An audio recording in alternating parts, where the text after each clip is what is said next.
As a chartered accountant client हमें कहता है कि मैम आईटीआर के जो फॉर्म्स हैं वो तो अप्रैल में ही आ गए हैं, आप हमारी आईटीआर क्यों नहीं फाइल कर रहे। गवर्नमेंट ने जो यूटिलिटीज हैं वो वे बैक निकाल दी हैं, इस बार बहुत पहले निकाल दी हैं, पर आप हमें हमारी आईटीआर क्यों नहीं फाइल कर रहे हो। ड्यू डेट तो 31 जुलाई है, बट हमें आईटीआर पहले फाइल करनी है। It's a month of May, तो हमें मे मंथ में आप आईटीआर हमारी फाइल कर दो, बट हम फाइल कर नहीं रहे हैं। Why and why not.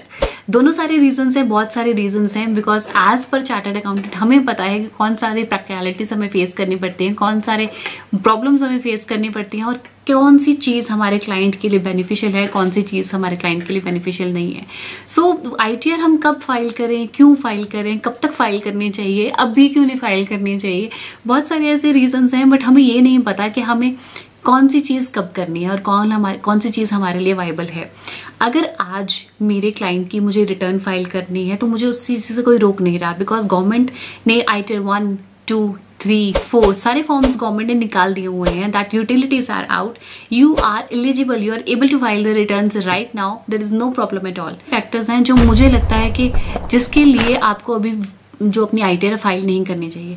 The first factor that I considered necessary, उनको अपने एसएफटी जो फॉर्म होते हैं वो 31 मई तक सबमिट करने होते हैं। दैट मीन्स ड्यू डेट है उनकी एसएफटी फॉर्म फाइल करने की, दैट इज 31 मई। दैट मीन्स जो ऑटो पॉपुलेटेड डेटा हमें मिलता है as per AIS, as per TIS, वो हमें ऑटो पॉपुलेटेड डेटा 31 मई से पहले मेजोरिटी ऑफ द बैंक्स का नहीं मिलने वाला। तो अगर हमें ऑटो पॉपुलेटेड डेटा जो है मेजोरिटी ऑफ द बैंक्स का ऑनलाइन, तो दैट मीन्स एक्यूरेसी जो हम चेक करते हैं majority from the bank side वो अपलोड नहीं होगी। सो उसके लिए मुझे लगता है हमें 31 मई तक की वेट करनी चाहिए बिफोर फाइलिंग अवर रिटर्न। सेकेंड है कि जो हमारे पास सैलरीड एम्प्लॉयज हैं, जो कॉर्पोरेट के एम्प्लॉयज हैं, जो हमारे पास गवर्नमेंट एम्प्लॉयज हैं, उन सब की सैलरीज में से TDS डिडक्ट होता है। जो हमने इन्वेस्टमेंट्स करी हुई है, FDRs हमने करी हुई है, इंटरेस्ट आ रहा है हमें, उस पर TDS डिडक्ट होता है। हमने कोई कार बाय कर ली है उसके ऊपर TCS डिडक्ट हुआ होगा, हमने कोई प्रॉपर्टीज बाय सेल की है उसके ऊपर TDS डिडक्ट हुआ होगा।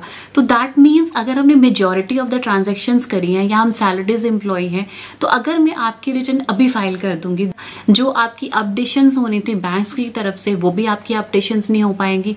तो आपका जो डेटा है दैट इज नॉट प्रॉपर, जो ऑनलाइन आपका डेटा आ रहा है that is not proper, because अपनी अपडेशन अभी प्रॉपर नहीं है।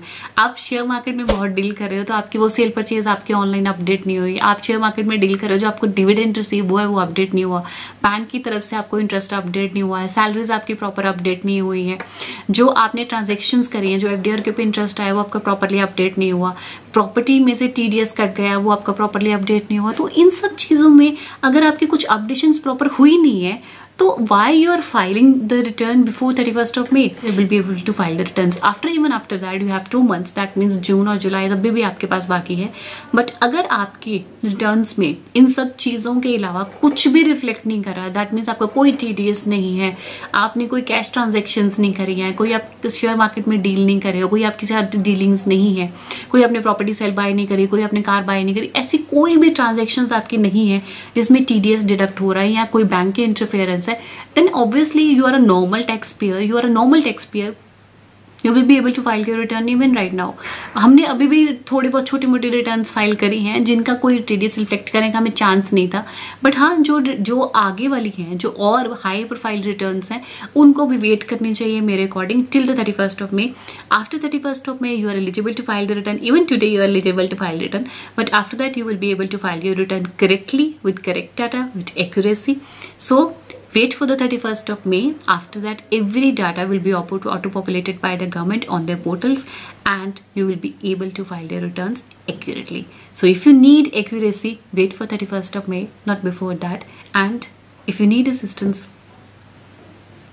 I'm there.